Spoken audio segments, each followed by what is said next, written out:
So day 5 update. I recorded a video yesterday while I was cooking food to show you some of the meals, but it got deleted. Whoops. But anyway, day 5 was a little tiring, not because of day 5 itself, but because I was preparing all of our food for the weekend. But anyway, the food so far is good.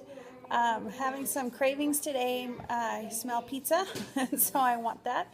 But oh, so we were interrupted by a Frozen sing-along with my daughters and niece. But anyway, to go back to day 5, I think day 5 was fine. Did a lot of prep for the weekend.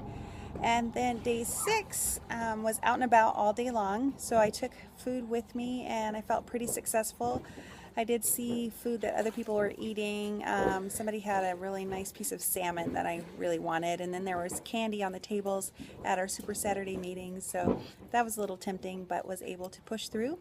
Robert did take his food with him to an NBA game, but wasn't allowed to take it in, so he did go to some of the healthier options and had some veggies and hummus and tried to make good choices. Fell off the wagon a little bit, but overall I think he did pretty well for him. And so now we are on to day 7 and finishing up this first week.